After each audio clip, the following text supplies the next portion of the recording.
Hey, what's going on, everybody? So today, this is going to be part two of the many crimes of Donald Trump and cronies.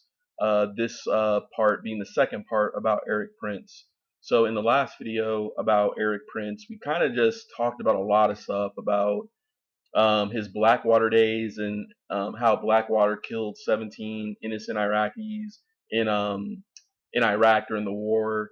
We're going to talk about we talked about how Erik Prince met in the Seychelles Islands at the behest of people like Jared Kushner, General Michael Flynn, a kind of shadowy kind of mover pusher named George Nader, who actually himself ended up being outed as a child sex criminal. Um, then also we talked about uh, Erik Prince in Libya and how he tried to essentially fund a warlord to basically create like a private army with him kind of contracting out, um, essentially trying to do kind of like a Vietnam War, shadow war, a targeted Phoenix program assassination campaign sort of thing in Libya. So it was a pretty long video yesterday, almost 2 hours. But I did put timestamps in it, so feel free to go back, take the research for yourself and everything like that. But today, what I wanted to get to, it's going to be about how Erik Prince actually was helping the Chinese Communist Party by giving them security contracts on a large infrastructure project called the Belt and Road Initiative. So think about that. We have a Trump donor who gave $250 million to Trump, but he's also helping the Chinese government with their state projects and infrastructure projects, particularly in like the western part of China where the Uyghur people are, who are kind of like an Asian Islamic group that kind of stays out in like the Gobi Desert kind of areas or whatnot, but who are being incarcerated by the Chinese government. So we have this Trump supporter guy. We know that Trump and MAGA are all against China. This guy seems to be kind of playing both sides of the field, which I think kind of goes to show a larger plan and agenda, but what I consider to be a global fascist right wing Judeo-Christian sort of agenda network that has Trump as kind of like their cheerleader, their kind of mascot about the world to come and unfold. I also talked about how Erik Prince is a Russian apologist, and actually, some of his comments kind of proves my point about how the Republican Party wants to merge with Russia for the upcoming New World Order that they have in mind. Um, so today's video is going to be about China, but it's also going to be about Project Veritas with James O'Keefe, I believe his name is, and how Erik Prince linked up with O'Keefe to create a kind of a shadow network of kind of like trolls and spies to do his bidding. So let's go through some things here first. So this is an article called, let me blow it up for you. So behind Erik Prince's China venture, the Blackwater founder has cut a lucrative security training deal with Chinese insiders, but is it against U.S. interests? I believe this is by the Washington Post. So the International Security Defense College in Beijing is a private security training school that is overseen by Frontier Services Group, which was founded by Erik Prince, a former Navy SEAL who created Blackwater. Story by Mark Fisher, Ian Shapira, and Emily Rauhala, published May 4th, 2018. So Beijing's International Security Defense College, with boast of becoming the quote-unquote the largest private security training school in China, sits behind a 45-foot high exterior wall in a barricade. Inside the compound, trainers with police and military experience teach classes on tackling detainees, handling hostage situations, and thwarting terrorist attacks. The school is overseen by Frontier Services Group, a Hong Kong based company founded by Erik Prince, a former Navy SEAL who created Blackwater, a security firm that played a major and controversial role in the U.S. wars in Iraq and Afghanistan. And this is just me intersecting here. Also, in the last video, we talked about how Erik Prince and Steve Bannon and I think his name is Mr. Feinberg of DynCorp, one of the largest private security corporations in the world, tried to pitch an idea to General Jim Mattis to try to privatize the war in Afghanistan. So, of course, they would make windfall profits. And in the previous video, this is just me chiming in, it was noted that Blackwater, the company owned by Erik Prince, actually made over $2 billion during like the Bush administration years during the Iraq and Afghanistan wars. So back on subject, back to the article. In November, Frontier graduated its first class of quote-unquote overseas security specialists who were given strict, strenuous, and systematic training to manage security in higher risk environments, war zones, and operations across the globe, according to a Frontier promotional statement. Prince delivered the commencement address by video link.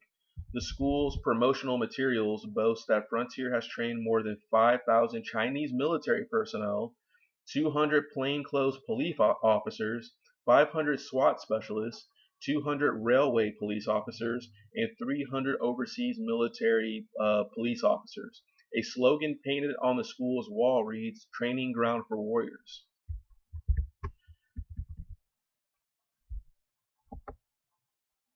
So, promotional video for Chinese security school overseen by Prince-led firm. So think about that. These are CCP Chinese members, and Erik Prince is giving them training, and nobody's saying anything about it. Not even the quote-unquote anti-Chinese Trump administration. I have not been able to wrap my head around this in like almost 5 years.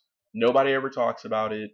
All you hear about are conspiracies from the right wing against the left wing. But that's why it's important for people to just remember, with the 2024 election coming up, with Donald Trump now being the nominee, it's important for people to look back at all the weird stuff surrounding Donald Trump to make the best informed decision. Because the Republicans are trying to reform their image, trying to get us to believe that they're not extremists when they are extremists. And they're a part of this global fascist agenda that's promoting far right parties all across Europe, trying to merge the West with Russia, trying to start a holy war with Iran for the Judeo Christian West, also trying to start conflict with China so they can democratize China, put in some right wing Chiang Kai shek sort of leader, and then they can benefit off of capitalism by essentially bringing unfettered capitalism to China, which is the entire agenda all along. The entire agenda, the true agenda is global domination of the neoliberal, i.e., unfettered capitalism, and the neoconservative mindset anchored in Judeo Christian, predominantly, if not disproportionately, white supremacist thinking points across the planet. That's the goal. But they don't want to admit that, and they have their talking heads like all their little trolls online and their little bot armies, and they got Tucker Carlson colluding with Russia, etc., to make this stuff happen. And the American people just don't want to see it because they've inserted a lot of the cultural war and agit propaganda in order to get us divided. But they're trying to make it sound like the division is coming from the left. Not true. It's coming from the right. If anything, the left wing has been infiltrated by the right wing with kind of faux movements like the dirtbag left or people like Jimmy Dore, these type of people who pretend to be progressives or whatever. But interestingly, they're more in alignment with the Tucker Carlsons of the world than they are the actual progressive outlets like the Majority Report, Young Turks, just etc. Things of that nature, right? So back to the article. The International Security Defense College boasts that Frontier has trained more than 5,000 Chinese military personnel, 200 plainclothes police officers, 500 SWAT specialists, 200 railway police officers, and 300 overseas military police officers. So Prince spent more than a decade at the helm of Blackwater, which won hundreds of millions of dollars in government contracts to guard U.S. officials and facilities, mainly in Iraq and Afghanistan. After the company ran into legal and political problems stemming from its work for the U.S. military, including an incident in 2007 in which Blackwater workers killed 14 unarmed Iraqi civilians, which is interesting. I believe, okay, so it was 14, not 17. Prince has lived and worked around the world, creating businesses based on providing security and handling logistics for enterprises on several continents. Some members of Congress, military officials, and some people who do similar security work say that Prince's role as chairman of Frontier puts him in an unsettling position of advancing the strategic agenda of the United States' largest rival. He cloaks himself in the American flag when he's seeking a U.S. Contract, but he is the hood ornament for the new era of the military industrial complex and a set of mercenaries who work for both countries, or who work for countries, oligarchs, and random billionaires, said Senator McFate, a former military contractor, or Sean McFate, a former military contractor who wrote a book about private armies, The Modern Mercenary. So let's read that again. He cloaks himself in an American flag when he's seeking a U.S. contract, but he is the hood ornament of the new era of military industrial complex and a set of mercenaries who work for countries, oligarchs, and random billionaires, said Sean McFate, a former military contractor who wrote a book about private armies, The Modern Mercenary. The Pentagon and national security establishment view Erik as a pariah. Erik has said that the security training that Frontier does in China is meant to protect Chinese enterprises in Africa and Asia, not to support China's domestic police or military. Prince grew up in a strongly anti-communist home. From an early age, he wrote in his autobiography, "I want to battle the Soviets myself." So that's the thing, right? He was kind of one of these Red Dawn kind of kids in the 80s, but he was too young to he was too young for all the Cold War stuff, right? So he heard stories about Phoenix program and the CIA and station chiefs and provincial reconnaissance units and all this type of stuff in Vietnam and the Shadow War in Laos. So, but he wasn't there, right? He heard the legends of John K. Singlov, right? He heard the legend, and he grew up in the Iran Contra 1980s, where Oliver North in this famous photo is testifying in front of Congress, right? In which Oliver North, with the help of the CIA and Ronald Reagan directly outside of the purview of Congress because of the restrictions of the Bolin Amendment that prevented the Reagan administration from funding a war in Nicaragua, Oliver North had to basically sell weapons to Iran, our enemy, for hostages, and the money that they made off of those transactions with Iran, they funneled into buying weapons for the right-wing death squads in Nicaragua. However, there was also, a lot of evidence of drug trafficking happening during that time. So that's the thing is that Erik Prince wants that back because he was too young for it. So back to the article. Erik Prince, chairman of Frontier Services Group, is the best known for running Blackwater, a security firm that played a major and controversial role in the U.S. wars in Iraq and Afghanistan.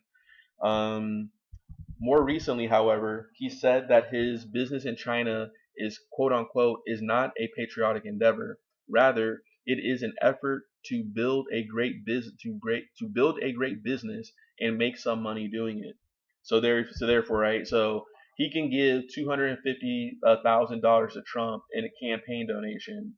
Talk about how he's anti-China, anti-communist, but when the dollar amount is right, he'll do business with anyone, even people who might not have the best interest of the United States in mind.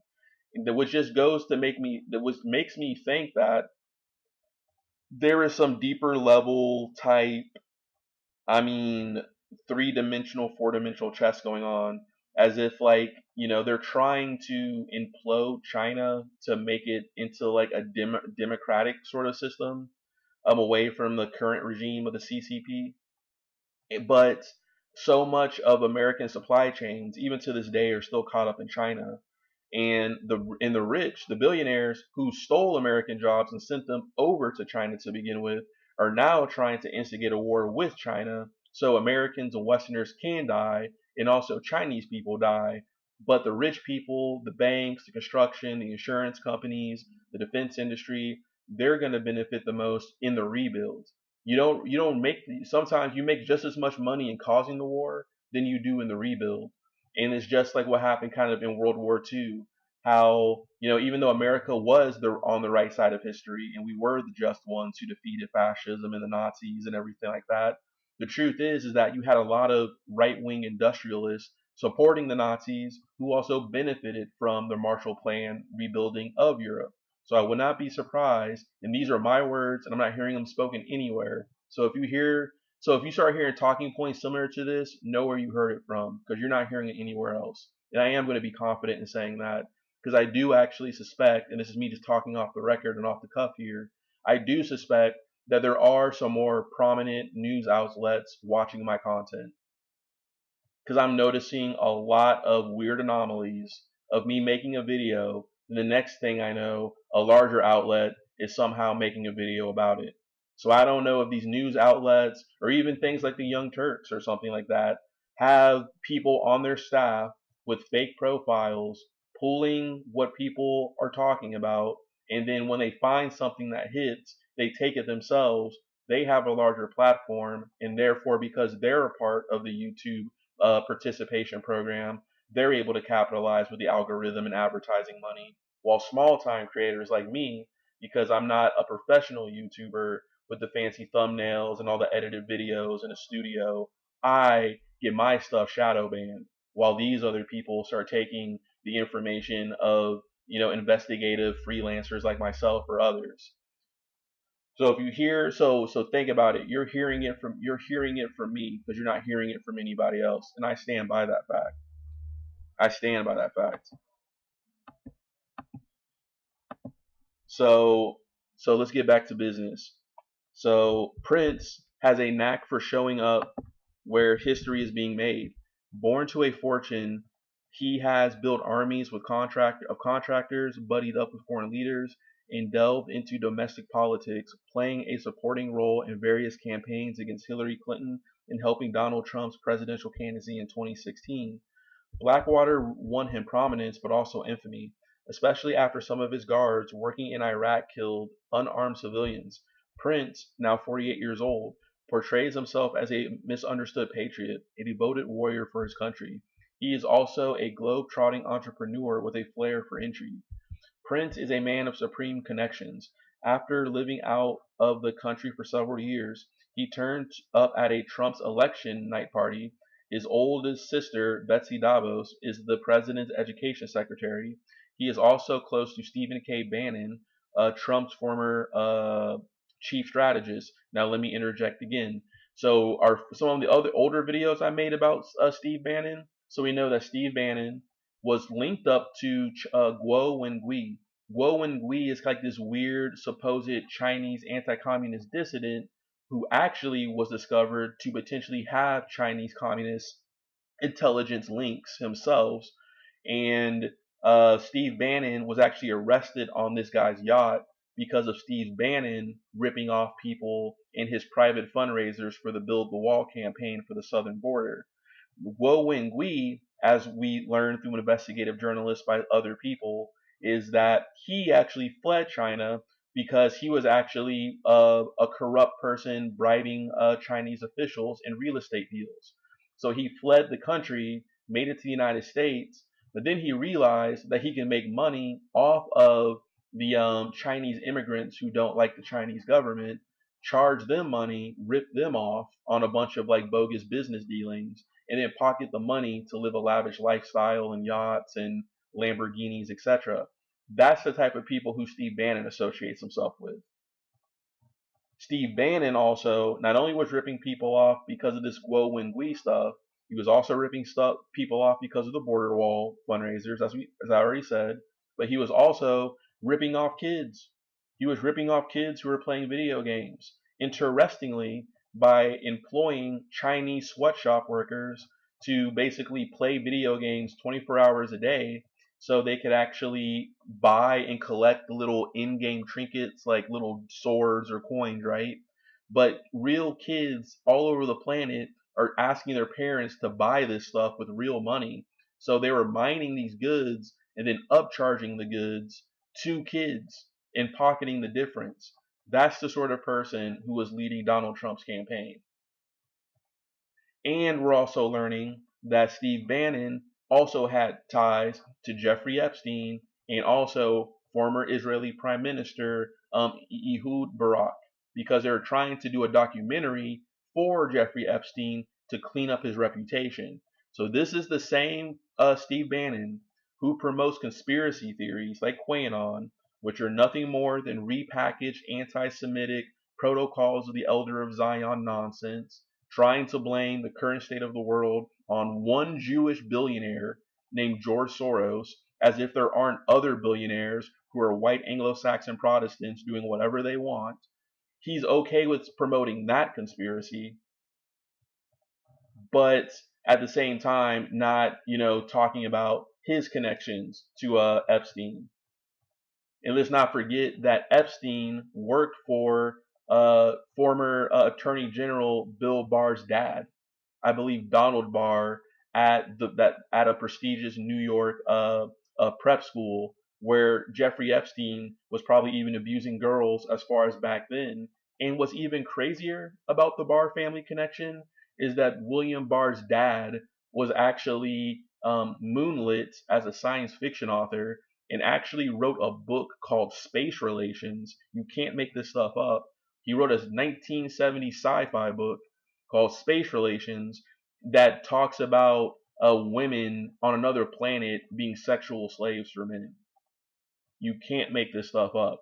And the right wing is trying to gaslight everybody else that we're the conspiracy. They're trying to blame stuff on gay people. They're trying to blame, black people speaking up against police brutality as being communist. They're blaming, how the failures of global capitalism is actually causing the refugee crisis, but they're trying to blame it on George Soros for funding them somehow to get up here to the United States. It's the right wingers who cause the carnage. They create the conspiracies. They blame their enemies. People fall for it. They vote for people like Trump, Maloney, Le Pen, the AFD, Nigel Farage, these far right leaders. Then those far right leaders just hand over the economy to the 1% rich billionaires who got us in this mess to begin with. You can't make it up. When will people learn? When will people learn? It's like I can't understand why we're even still entertaining Donald Trump. And I'm sorry that he got shot at. I'm glad he is okay. He is a family man. He has kids, all this type of stuff. I don't hate his wife. I know he has like a younger kid, Barron, who's kind of an innocent in all of this or whatnot. But at the same time, just because Donald Trump got shot at, and I repeat, I'm glad he's okay, does not mean I need to feel sorry for him and give him another 4 years. If he wants to go have an existential crisis and go put on a cardigan and go sail around Cape Cod, he can go do that himself. But at the same time, we are not going to hand over the government to Erik Prince, who's going to privatize the military. We're not going to hand it over to the Hillsdale College weirdos so they can rewrite how higher education needs to teach people by erasing history studies like Black history studies, Native American history studies, women history studies, etc. We're not going to hand, the government back over to just, what's his name? Stephen Miller, the Jewish guy who forgot he was Jewish and wants to be a Nazi, so he can redefine our immigration policy and not fix immigration, create some sort of weird white supremacist, like militarized country that discriminates against people because of their religion. We're not going to do that. I know a lot of people put their faith in Donald Trump because he represents nostalgia. He represents, F yeah, go America. I'm not questioning America. But what makes you think that he's just not giving you what you want so he can get what he wants? Nobody's going to judge you at the polls because nobody can see you vote. You're not allowed to take photos of your ballot. You're not. Nobody's going to be over your shoulder trying to figure out who you're voting for. So you don't have to vote for Trump because nobody's going to judge you either which way because it's your personal business of who you vote for. But I am warning you, gently and nicely, I am suggesting that we need to unite and not vote for Donald Trump. I'm not saying you need to become a Democrat. I'm not saying you need to embrace critical theory or intersectionality or whatever if you don't want to. However, the current state of the Republican Party, even though they seem more united than ever, has gone fully off the Richter scale. This is not the Republicans of George Bush. This is not the Republicans of Eisenhower. It's not even the Republicans of Nixon. This is the manifestation of fruition of every single far right talking point, from the John Birch Society to crazy gun nuts living in the Mountain West time zone or something like that, to people who blame the United Nations for everything, to anti-Semites who somehow found their way into the White House by manipulating the American people in times of crisis, such as the 2008 financial crisis that gave us political movements such as Occupy and Tea Party, notably Tea Party in relation to the Republican Party. Libertarians and all these people who want to cut government while ironically empowering the 1%, the right wing industrialist fascists, who are the same type of people who would have put Mussolini in power, the same type of people who would have put Hitler in power, the same type of people who tried to put Oswald Mosley with the British Union of Fascists into power. So you're saying right now in 2014, just because you want to make some money off of crypto, just because the stock market's down, as if the stock market benefits the vast majority of Americans in this country, because you're still hung up over COVID, that you're going to give Donald Trump another 4 years, thinking that he may not ever leave office now. Now that we know that Donald Trump cannot be held accountable for his crimes as president, what's going to make us think that he's never going to relinquish power now? Because he can just argue that he's holding on to power because he's just basically continuing his job as president for the best interest of the country. We're at the time right now, as far as like Roman history goes, of us, not no longer being a republic. Rome went from some sort of weird monarchy to a republic, and then it basically became a dictatorship. And then after the dictatorship crumbled, it became a military dictatorship of generals vying for control. And the era of 3 emperors in a year, you had a bunch of craziness. We're getting to that point in America because of this guy, Donald Trump. Donald Trump caused all this. But that's just it. People are vicariously living through Donald Trump. They don't care about what I'm talking about. They don't care that Erik Prince is over here helping the Chinese. They don't care that he's over here hanging out with warlords and stuff like that. They don't care that his sister's Betsy Davos, and they just, Trump supporters don't care. You're more likely to hear Democrats. You were more likely to hear Democrats in the Obama era talking about how he's not doing enough for this group or that group, or oh no, it was revealed that under Obama that they're looking at our cell phone records. You are more likely to hear criticism from Democrats on Democrats than you ever will hear criticism from Republicans on Republicans. If you want the status quo, never question party, go be a Republican. It's just that simple.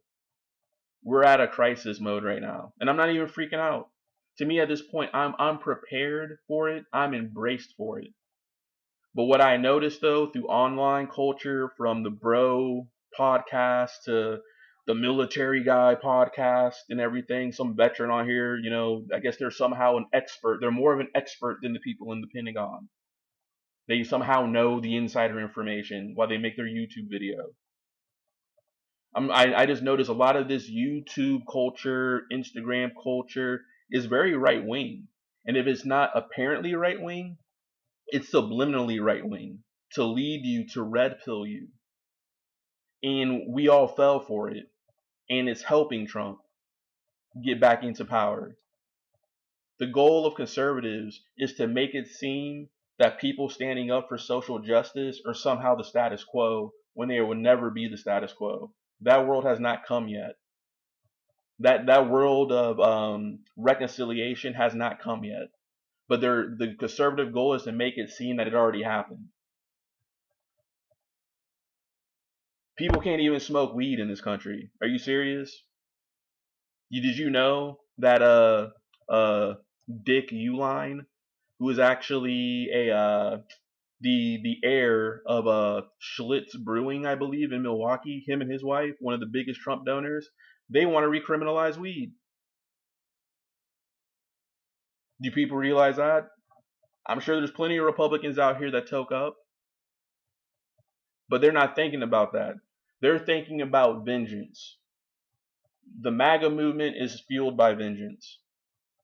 It's fueled by people who had to look back at history and realize that there actually are groups in this country who are descended from oppressed people who have a legitimate reason to be angry. They don't want to look back at that. They don't want to. They don't want to learn how the hot dog was made. They just want to eat the hot dog. They don't want to look back at the immigrants in the kitchen busting their ass to make your food just so you can turn it back in after half eating it. We want to go back to this boomer nostalgia world where we don't have to think about anything. And Donald Trump's going to give it to you while also funding and promoting this right-wing global conspiracy theory, this right-wing global conspiracy that I'm talking about right now.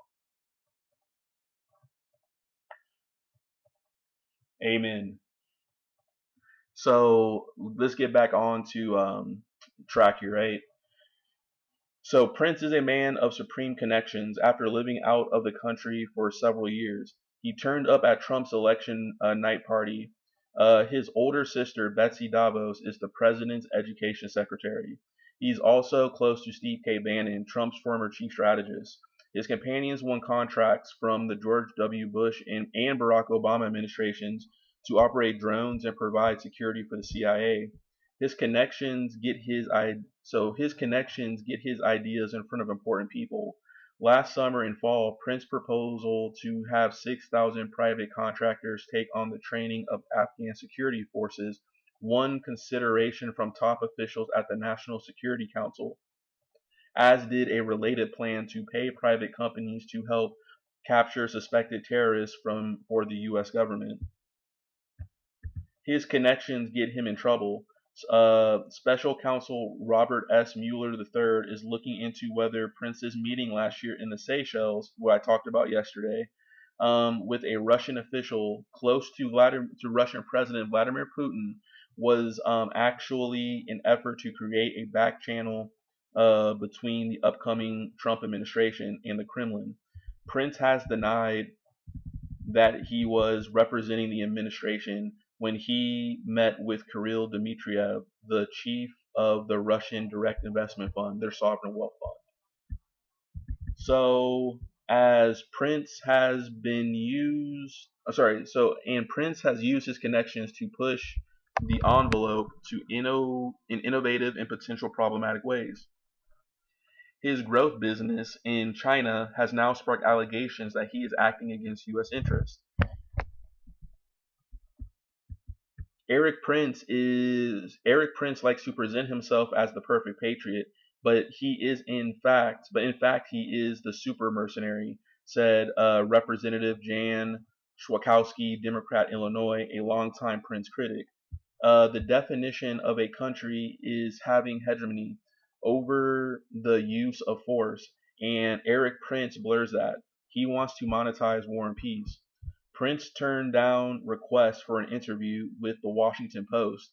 His spokesman, Jonathan Garfield, offered to answer questions sent by email. The Post provided detailed questions, and several days later, another Frontier spokesperson, Mark Cohen, said the company would not respond to the questions because it is pretty clear that you've already made up what type of it is pretty clear that you've already made up what type of story you want to write, and it's not a good one.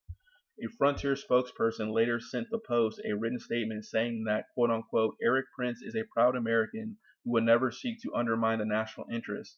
FSG is an international company with operations in China and is listed in Hong Kong. It aims to support infrastructure projects internationally to serve its clients' needs in the interest of shareholders and does not support a political agenda. Prince contends that nothing he is doing in China conflicts with his dedication to his own country, but a former U.S. intelligence official who is knowledgeable about Prince initiatives said many of his former colleagues think he has crossed the line. The China stuff makes everybody uncomfortable, said the former official, who spoke on the condition of anonymity because he is not authorized to discuss intelligence matters in public.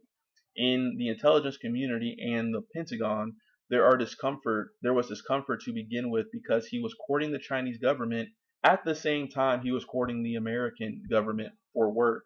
He is way out of bounds. Aimed squarely at China.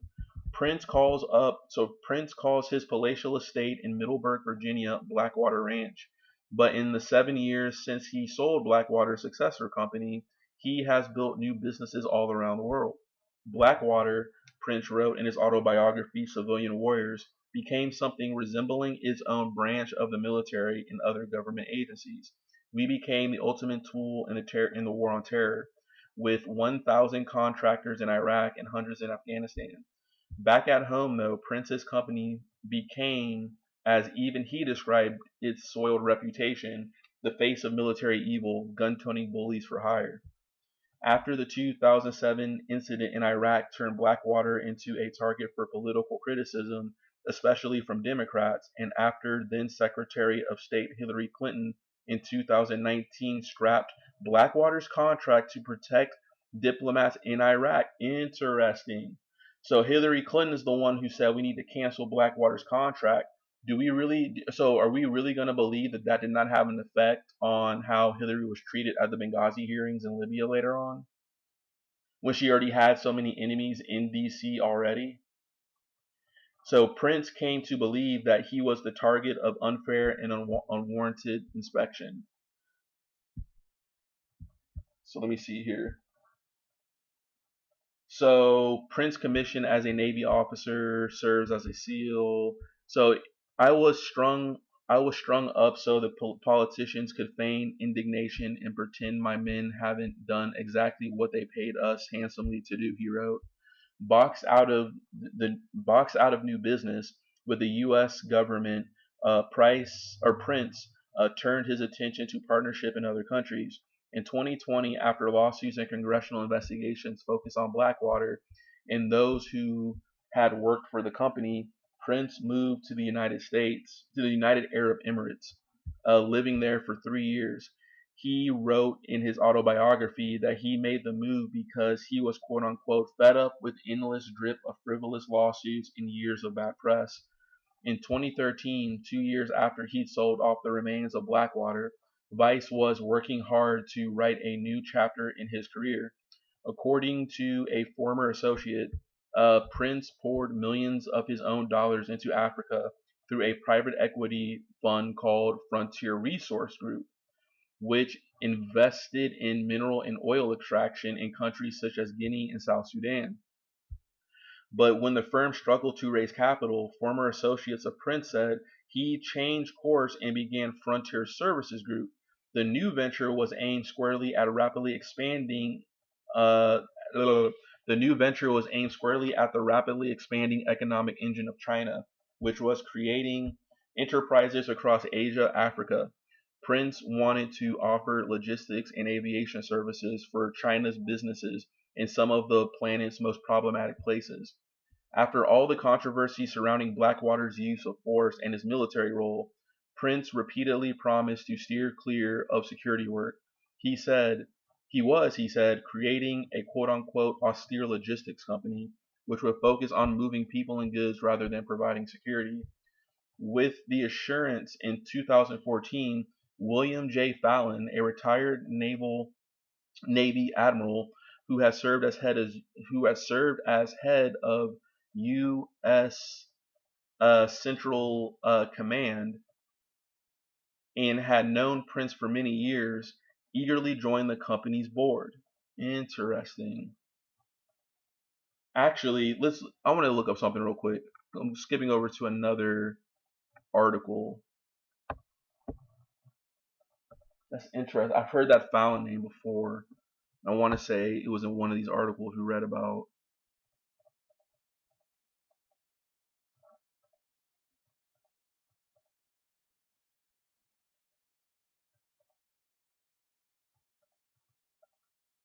I think it was. Yeah, I think I remember actually. It was actually in the article that we were reading about Jim Mattis, I think. So actually, let's stay on track. So think about that. A retired Navy admiral who served as head of U.S. Central Command, which is essentially one of the U.S. MAGCOMs or whatever. It's a theater type of command, and that controls in whose main responsibility is the Middle East, the hotspot. So let me see what else we got. So, Navy Admiral William J. Fallon, head of the U.S. Central Command, arrives on April 18, 2007, to testify before the House Armed Services Committee on progress in Iraq. After retiring, Fallon joined Frontier's board.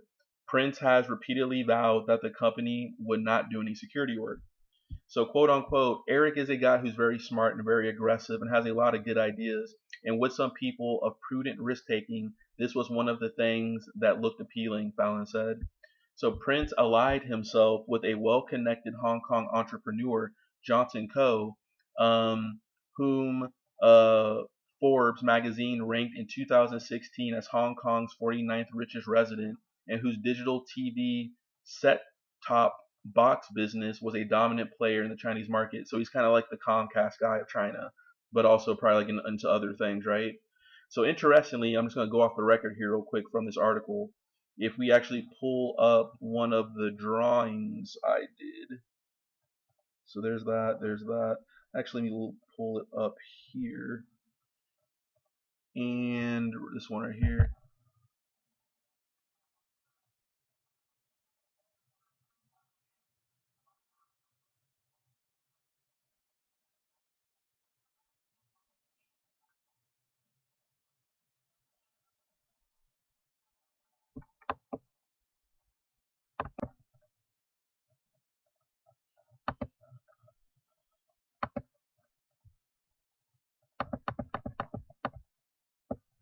So yeah, so go back real quick.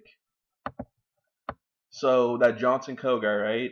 So this is how it connects from Steve Bannon, Cambridge Analytica, Immerdata, Johnson Co, Erik Prince. Erik Prince is also the brother of Betsy DeVos, Trump's Secretary of Education, right? So Erik Prince, we start getting here to Frontier Services Group, which is pro-China and helping them with their government and their pro-China um, uh, initiatives, such as the Belt and Road Project. So just more stuff here. So let's go back to the article. Okay. So for Coe, Prince offered a different kind of cachet. He was a cool American, said a second former Prince associate who spoke on the condition of anonymity. As at a private security industry conference in Beijing last year, Prince was a VIP guest. The speeches were all in Chinese, but Prince was one of the main attractions. People lined up to have their photos taken with him. Eric's a bit of a celebrity in China, said the first one-time Prince associate. People including prominent Chinese, people including prominent Communist Party members whose just show up where Prince was just because they wanted to meet him. Interesting. So he's popular somehow amongst the Communist Party, and that's the thing, right? Just because, see, what the mainstream media in the United States like to sell to Americans is that somehow there's a unified government in China. Just because it's communist doesn't mean there's like different factions. In theory, you still have voting in communist countries or whatnot. There's different lobbies, factions, groups, etc. It's not just like the hive mind type of thing, right? Even though there's a lot of that kind of Machiavellian, party purge type stuff going on.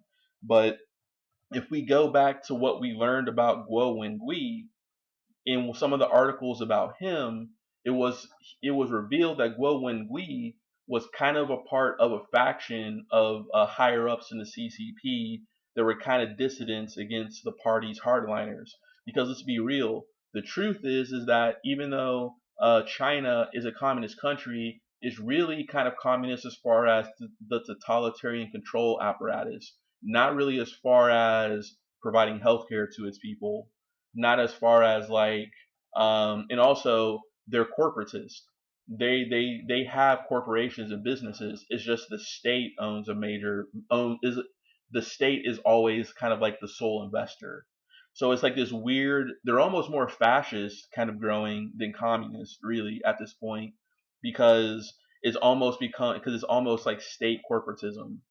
um, but they just have the rhetoric of the People's Revolution with all the romanticized images of the hammer and the sickle and the farmer and the peasant rising up against the bourgeoisie intellectual elites and stuff like that. That you get in a lot of the kind of romanticism in like these kind of communist Pol Pot type countries. Um, so the thing is that there's different factions within China. So I wouldn't be surprised if like there's even something going on there, and that's what I'm saying. It seems that he's playing both sides of the field. Maybe there, because the Communist Party is so big, that there's this faction that kind of wants to overthrow the current regime in China and kind of make and take over power themselves. They don't necessarily want to give up their political power over the Chinese people, but they've grown accustomed to the sweetness of capitalism and corporatism, right? The Jack Ma's, these type of people, right, who could still disappear and be quote unquote re-educated, but they're still corporatists who answer to the party, and those people have gotten powerful, and the Chinese government is trying to crack down on them. That's why Jack Ma disappeared for a while, is because he had to be re-educated that hey, you belong to the collective. You know what I'm saying? And if you get, if your individual personality gets above the party, it becomes a problem. So there's kind of like these conflicting espionage, clandestine operations, even within China, that I'm sure that we're even trying to exploit in the United States. Let's just be real. And like I said, I consider myself a America loving person. I grew up in the military. I served in the military. I want America to succeed, but I'm gonna be real. Like, call the game what it is. This is playing the game, and um, the truth just seems to be is that there's some clandestine insider information that we in the West are trying to kind of inject into China, just like they spy on us and do crazy stuff. We hear it all the time. People are arrested for spying. But I wouldn't be surprised if we're trying to fund a sort of democratic revolution over there. Just think about it. If China, with 1 billion people, were to be Balkanized, with the word Balkanized coming from the Balkans of the Yugoslav wars. So when you hear Balkanization, I'm saying like the kind of the breakup of a large political entity. So if they were to fracture China into a bunch of different little democratic democracies, particularly along ethnic lines, like the Han people or whatever type of people, other Chinese groups there are, not only can they use divide and conquer techniques, they could also implement capitalism a lot easier over there. Because the goal of the West is the Adam Smith dream all over the planet. It's unfettered capitalism without any sort of regulation whatsoever that benefits a few people and the corporations. Um, so I really feel that they're trying to break up China. It was interesting because if China ever becomes fully democratic, the same way how the West is, that's when the planet's going to be in trouble. because they're gonna want all of our wasteful lifestyle for themselves, and that's already happening. That's why you're seeing animals going extinct in Africa being gutted or whatnot, because the more capitalist they become, the more energy and resources they consume. And sure, that's more money for the people owning those businesses and industries, but is not good for world peace, because the 1% on both sides, I would not be surprised if the 1% is in cahoots with the 1% here in the United States. They see us as disposable. So even if you start a war, it's always going to be the peasants and the regular people who die.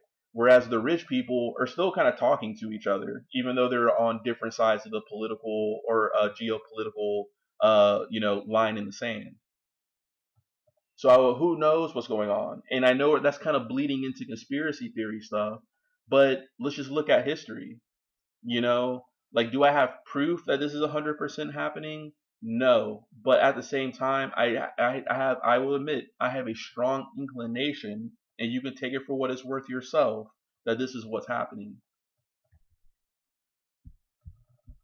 So the Communist Party even likes him, and it's kind of this probably fascination with the bourgeoisie as they become more capitalist. They're just like, wow, he's like this cowboy American guy, this white guy. We all know how whiteness is kind of elevated in places like China, in Asia, and stuff like that. That he kind of seems like this blonde-haired, blue-eyed white guy who's kind of doing all these adventurous things. So they're fascinated by him because it's totally different than what they're used to. Even the rich over there, because the rich are still technically in control, or they're still under control. So back on track. At dozens of meetings in Hong Kong, Beijing, and Shanghai, Prince pressured Co's company to acquire Frontier Services Group, the associate said. 5 days after Prince's memoir was published in 2013, the two men signed a deal that, according to the associate, netted Prince 3.5 million along with hundreds of millions of shares in Frontier Services Group. So he's even making money off the Chinese stock market. So Prince became chairman of Frontier, which would now be run by an executive team including Americans. Its chief executive, Greg Smith, a former Marine who had advised Prince on the Blackwater sale in 2010, and Chinese managers from CITIC Group, formerly the Chinese International Trust and Investment Corp, a state-owned Chinese enterprise that held 20% of Frontier. CITIC Group had been a major shareholder in Co's early venture DBN, which became Frontier. So CITIC is just one step removed from the Chinese government, said Nicholas Bukwelin, East Asia director of Amnesty International. State-owned enterprises are led by people with key positions in the Communist Party. After the Post provided CITIC with a list of questions, the company, through a spokesman, declined to comment. For China's leaders, the chance to work with someone like Prince was priceless, McQuillan said. This is an attempt to learn how to secure interest. The Chinese realize they don't have the know-how to compete on the geopolitical stage. As they invest in places like Pakistan and Latin America, they know security is going to be a crucial need, and you need to know how to do that. Although Prince is a valuable symbol of American expertise and security, among other partners, he is not the one that matters, said Xing Yang, former founder and president of Frontier's Beijing Security Training School. Wait, that name even sounds familiar too. I want to say that was even for some reason in the Guo articles I was reading about. So anyways, so the Chinese are gradually taking more control of the company. So CITIC is now playing a larger role as Frontier's dominant shareholder, Xing said, and Prince's share is decreasing. The Chinese are in charge, so it won't matter. So more than 5,000 private security companies do business in China, according to Alessandro Arduino, author of China's Private Army, a book about how the country uses foreign expertise to protect its fast expanding economic empire. So Prince's company has a special status among the businesses, Arduino said. Despite its sullied reputation back home, Blackwater is a brand name in China, he said, and people know that no one under their protection died. And for the new Chinese generation, most of whom have only one child, nothing is more important than protecting life. Blackwater's aggressive tactics have earned them criticism, but also praise within Beijing's security apparatus because they never lost a client. As China uh, presses its Silk Road strategy, exactly, a 1 trillion effort to extend its political and economic influence across Asia, and into Europe and Africa, security has become a vital concern, and the role of private security companies was changing, especially after a 2010 law nudged those companies, a relatively new phenomenon in a country where the state has a monopoly on security matters, towards hiring military personnel. Today, most of the people in security, sorry, today most of the people in private security in China are former members of the People's Liberation Army or People's Armed Police. Arduino said, I truly think that this relates to those articles and my other videos about Guo and Gui. So I'm going to have to go back and compare those because I think some of these names are popping up in both articles, which if true, that even gives more exposure of Erik Trump to Guo and Gui. Kind of talking I think proving my thesis about something internally going on in China, in which like the new bourgeoisie that is growing in China is working probably with Western interests, to kind of potentially have some sort of regime change or political change of the hardline communists still in power in China. Wow, wow, man. Wow, this is good stuff, man. So Prince and Co. sold Frontier to potential investors at a 2014 dinner in Hong Kong that featured a celebrity chef and signed copies of Civilian Warriors. To some Americans at the event, Frontier's sales pitch was to hedge fund operators and other affluent guests sounded familiar.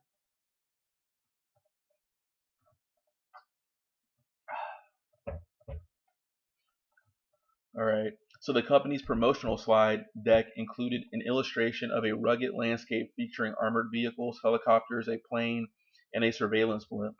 Although the page was stamped with Frontier logo, it was the same page used for a presentation by Blackwater, which had been named Z Services, the first former Prince associate said. So only the company logo had been swapped out.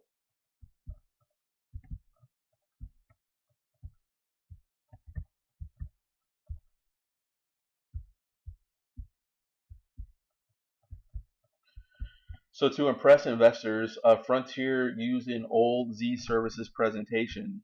So let me see here. What was that up here?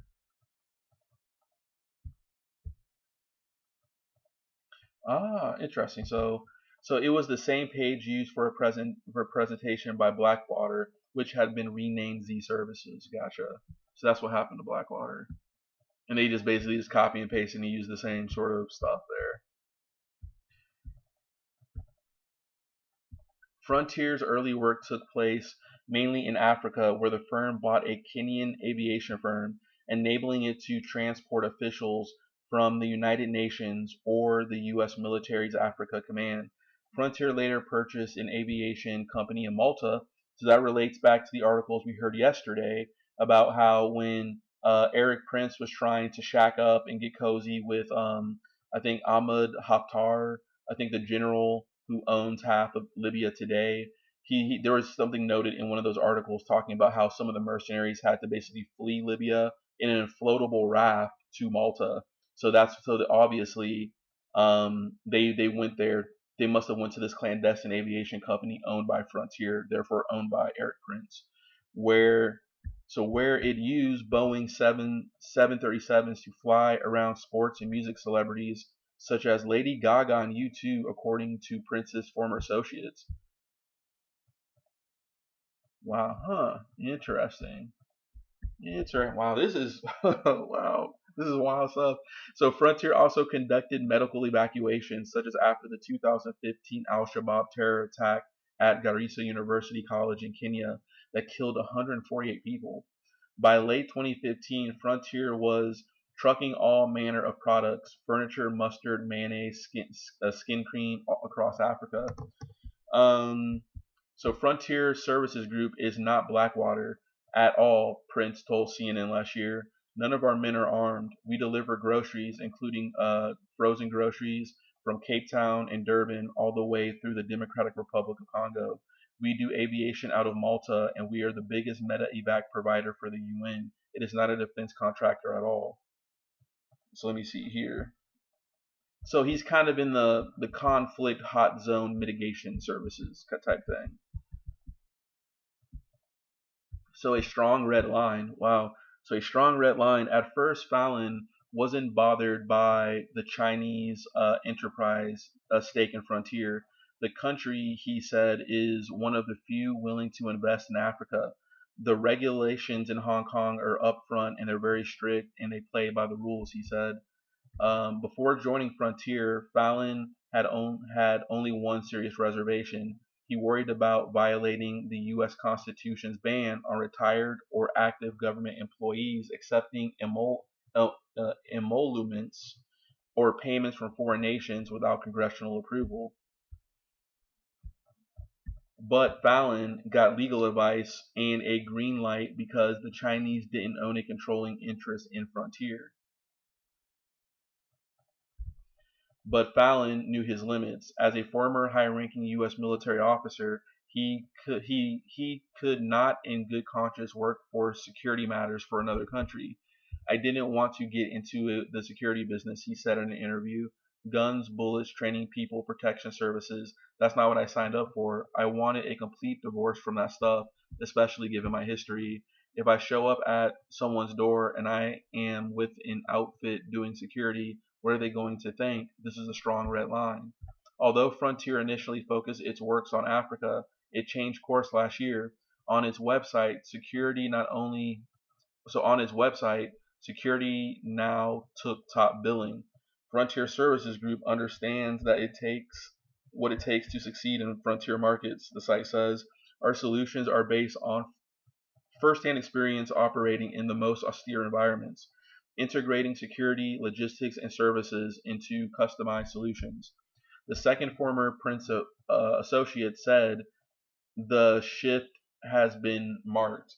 Currently, Frontier Services Group is 100% focused on security supporting One Belt, One Road, China's initiative to create a transportation network to enhance its economic influence across Eurasia. So think about that. Frontier Services Group is 100% focused on security and supporting One Belt Road. So keep that in mind. So, and Erik is setting himself up to offer military-style security service for the power projection of China globally. So, when you want logistics done in Africa, you call DHL, said McFate, the former military contractor. When you want muscle, you call Erik Prince. So, defend China's borderlands. So, a promotional video for Frontier's Beijing Security Training School students taking on mass knife-wielding men, a type of attack that in China is indelibly associated with a 2014 assault at a train station in Kunming, a city in Yunnan province, where terrorists dressed in black and carrying knives killed 31 people and injured more than 140. China blamed the attack on Muslim terrorists from the Xinjiang province. Chinese media called the assault China's 9/11. After the attack, Chinese authorities ratcheted up the official state media call a people's war on terror, even as human rights groups view the confrontation as a crackdown on the Uyghurs, a Muslim minority, and other ethnic groups. So, kind of in summary, there was this 2014 kind of assault in Kunming in Yunnan province, and it was because the assailants were of the Islamic faith. The media kind of said it was like a 9/11 type event, right? So that's interesting, right? So That's interesting. So we know that Russia has a problem with the Chechens and people like that, right? We know that the United States and the West has a problem with Islam, but then also now we know that China also has a problem with certain Islamic countries or their own Islamic ethnic groups as well. So therefore, hypothetically, what if all of those three countries are actually uniting in tandem to actually suppress and deal with Islam? Something, even though they don't trust each other, the Russias, the Chinas, the United States, they can all kind of agree. And I'm not saying that this is right, but in theory, they can all agree on kind of suppressing Islam. Because think about it, Islam is kind of in the most vital region for a lot of these resources, right? So, for example, a lot of those Stan countries, Kyrgyzstan, Turkestan, Tajikistan, Afghanistan, a lot of those Pakistan, a lot of those countries, which are kind of hotbed countries, those are Muslim countries, but there's also tons of resources there. So as China grows for their growing emergent bourgeoisie, liberal decadent class, or whatever you want to call it, they need those resources. Therefore, they're calling people like Erik Prince to work for them to help essentially cleanse the Islamic, what they consider the Islamic threat. And we also have to remember that Russia is the main next exporter of natural gas and oil to China. And China has spoken up for Russia in regards to what's happening in the Ukraine war. So there's a lot of geopolitical pivot points and bulkheads and kind of triangulation going on here. So more to come on that. So the Kunming attack led the school to shift its focus, offering counterterrorism classes in addition to training of elite bodyguards, said Zing, the academy's founder. Today, he said, the most commonly requested training is lessons in tackling an attacker armed with a knife. Frontier acquired a 25% share of the security college last year and now runs the facility to help companies better prepare for workforce for operating across one Belt, One Road regions in Asia and Africa, Prince said in a statement at the time of the purchase. So Zing, 35, a martial arts expert who has worked with China's military and police. So let me see here. So he said the risk of terrorist attacks, particularly along China's New Silk Road, is the basis for the school's major expansion plans from its Beijing campus to four new locations, including outposts in the Xinjiang Uyghur region in China's northwest, near the borders with Pakistan and Afghanistan, and in Yunnan province, where China meets Burma, Laos, and Vietnam. Interesting, right? So in a very long, so basically that historic region that made up the Golden Triangle, where heroin is at. But then also, interestingly, heroin also grows in Afghanistan. Put it this way, I would not be surprised the way how China's going if they basically just find themselves back addicted to heroin again. Because the more that they expand into the global capitalist sort of thing, I guarantee you the more clandestine sort of operations of heroin are going to start making into that country.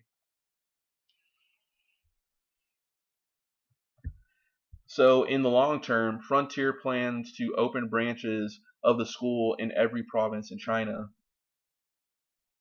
Hmm. So the Xinjiang branch is being built south of Kashar, an area where a massive Chinese security presence has shaped Uyghur life. The school will focus on training police and military personnel stationed there, Zine said. So Frontier's presence in Jiangxing is evidence of an unusually close relationship with the Chinese government, said Bella Queen of Amnesty International. Frontier cannot decide on itself where it sets up shop, he said. Xinjiang is a sensitive region, so you're not going to get the permission to set up there except from a very high up in the government. So Xinjiang is a difficult place for any outsider to operate in, the human rights activist said. It's a place with a layered history of violations and conflict, he said. The security mission there is to defend China's borderlands and facilitate the assimilation of ethnic minorities. So Frontier says its trainers in China are unarmed and are not engaged in operations. only in passing along security know-how. FSG has no security operations within China other than our training center in Beijing, which is for kidnap and terrorism avoidance, a Frontier spokesperson said in a statement. Advocates for the Uyghur minority in Xinjiang argue, however, that Frontier's work there supports the Chinese authorities' crackdown on the Muslim minority, a drive that includes sending people to re-education camps. It's really sad to see a United States company sending personnel to support the Chinese mission to completely eliminate the Uyghur culture, said Rushan Abbas, a Uyghur American translator and former journalist who worked as a consulate for the State Department in the George W. Bush administration.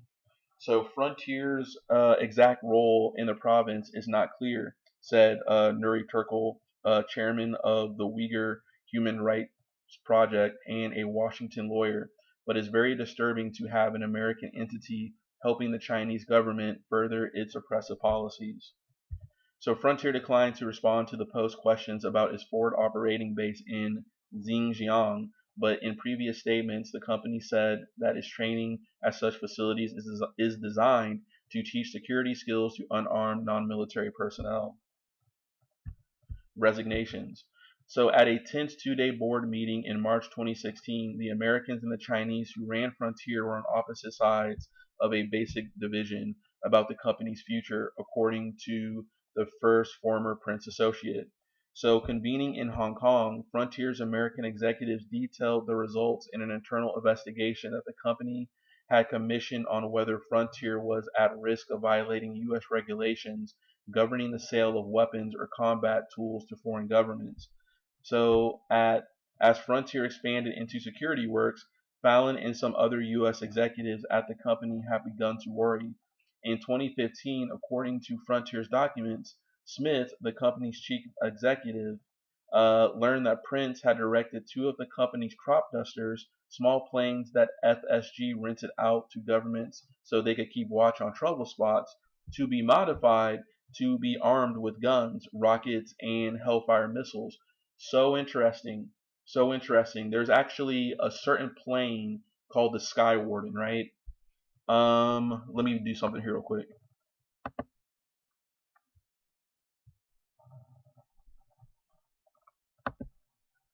Okay, so we were reading that article, and they were saying that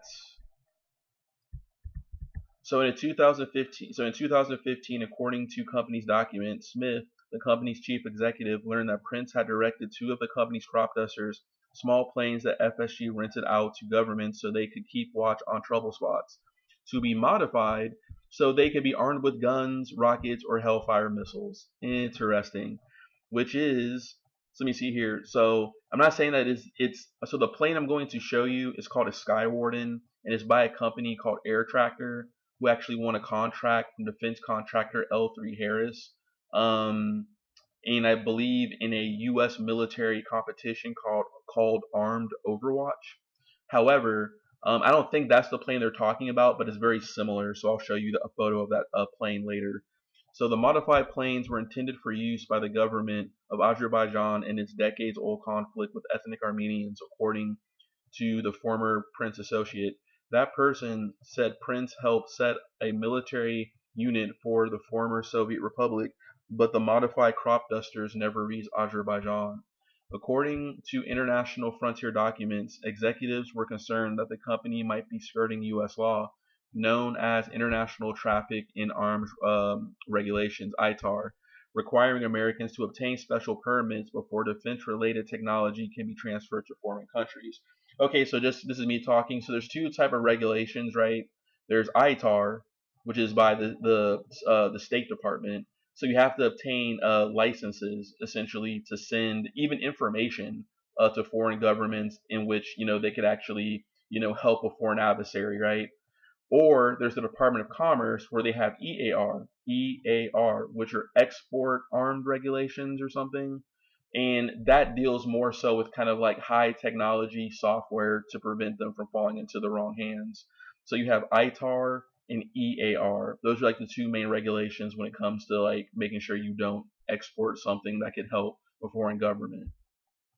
So in 2015 memo to Prince, so in a 2015 memo to Prince obtained by the Post, attorneys at the Washington law firm Steptoe and Johnson recommend that Frontier's U.S. personnel should exercise utmost caution not to provide military advice or training to foreign units or forces that could be construed as defense services. The memo said an American who advised a foreign entity on the quote unquote make up of the security force or sourcing equipment would face high risk of legal exposure.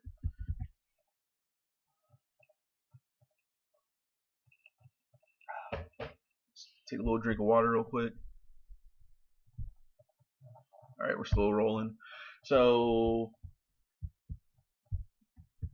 so a first so a first so as first reported by The Intercept, Frontier's executives asked two law firms to conduct an internal investigation, and an inquiry by King and Spalding and Holland and Hart concluded that Prince's Azerbaijan plan probably would be a problem for U.S. regulators.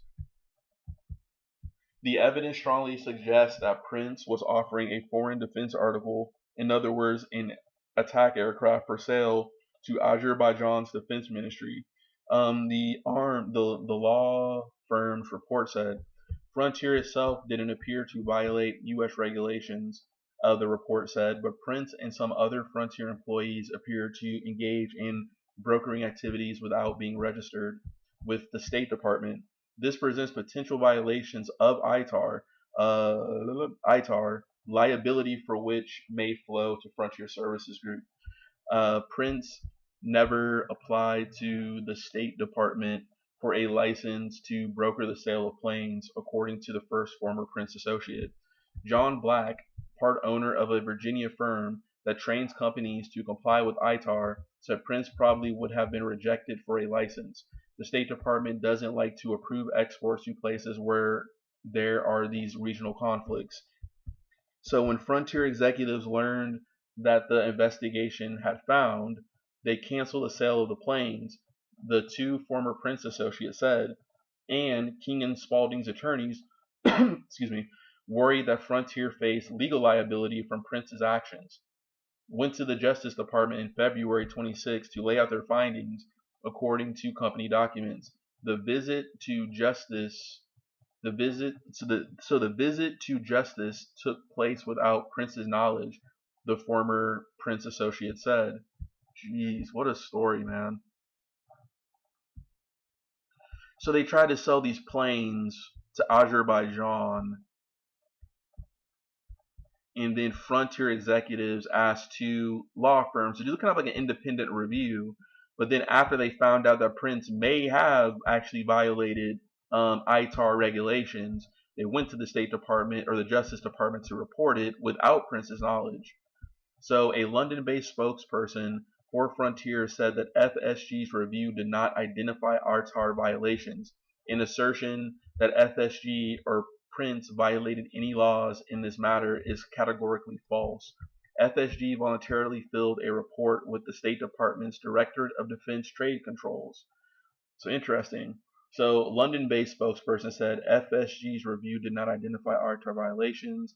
Any assertion that FSG or Mr. Prince violated any laws in this matter is categorically false.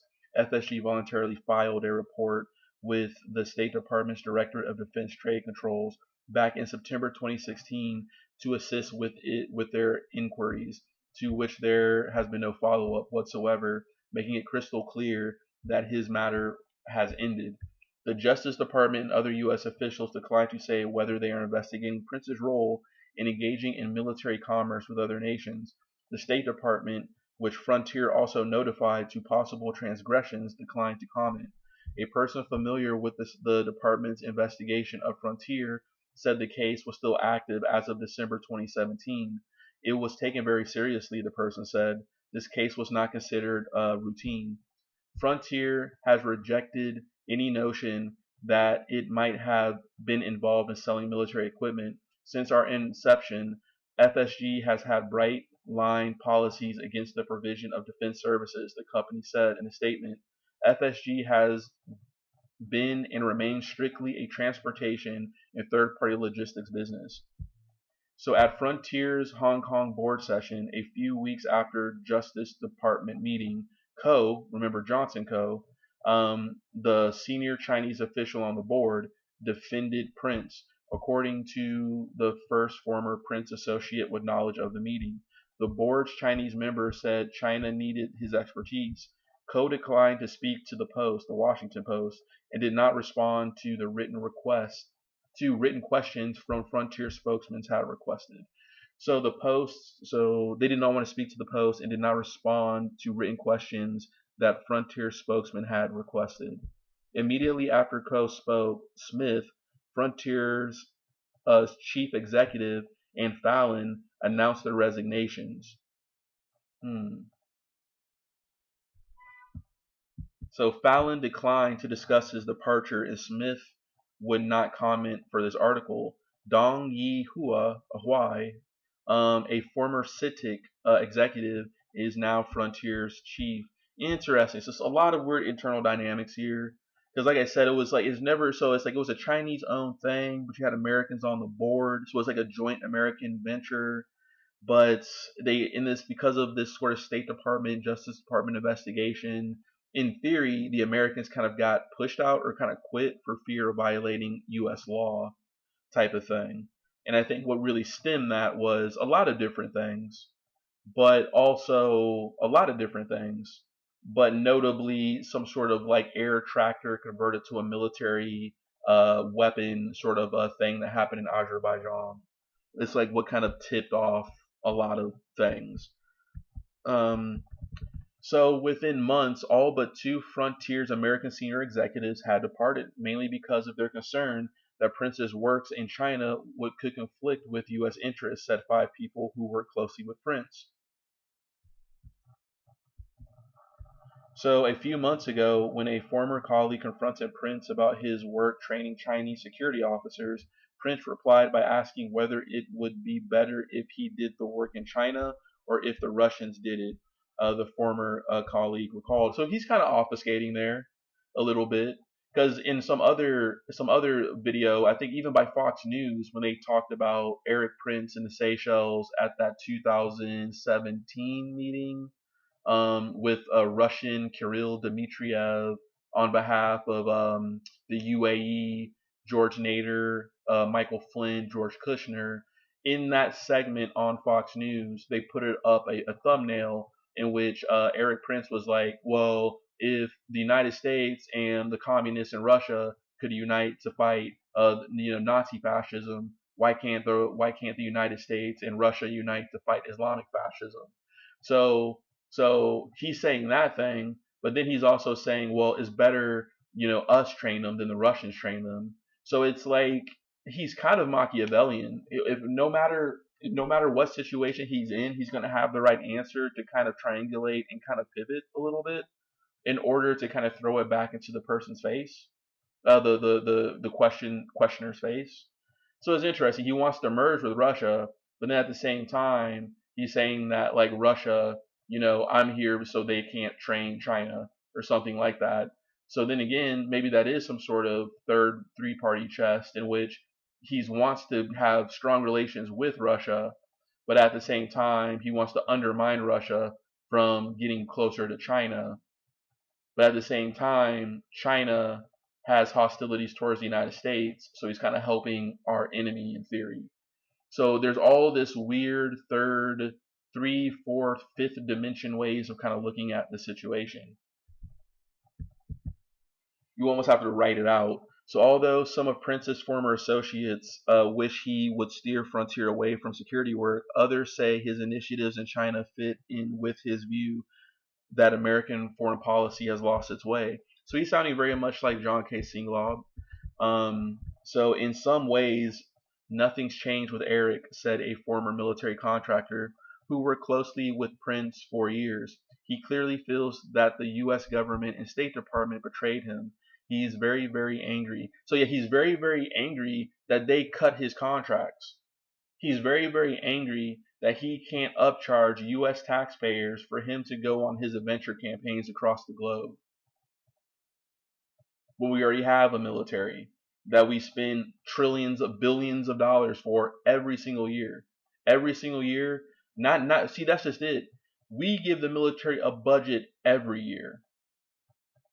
The National Defense Authorization Act, right?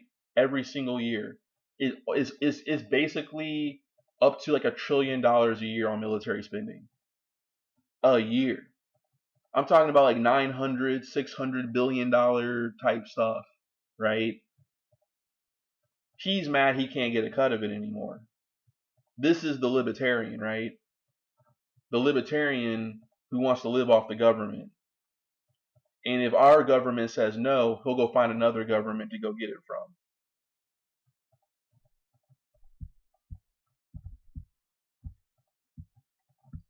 So he's very, very angry. The Chinese paid him a lot of money, but he's not doing this just for money. He believes the Chinese have a better strategy to solve the problems than we do, and he thinks a global response is required. This is crazy. So an unknown military contractor said that. So let me see here. What else we got here? I think that's kind of it. And I'm just gonna read some of this stuff here. Some of this side stuff? I think it kind of saved funny when I saved this article. So I think some of these sidebar comments are more like captions. So the top American executives for Frontier Services Group resigns because the company is moving to provide security services for Chinese interests. Frontier Services Group announces that it will create forward operating bases in 2 Chinese provinces and will provide security services using unarmed personnel.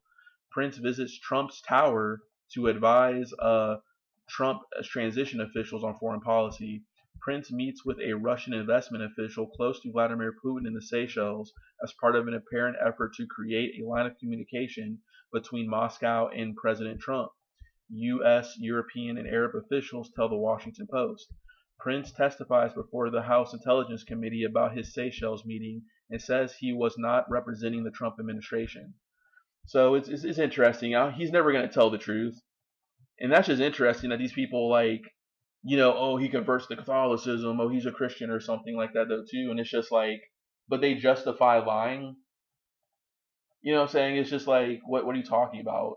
Like, so this was a really good article. That was really long, but really good. So let me just jump over here real quick. I think, wow, this is some crazy stuff about him.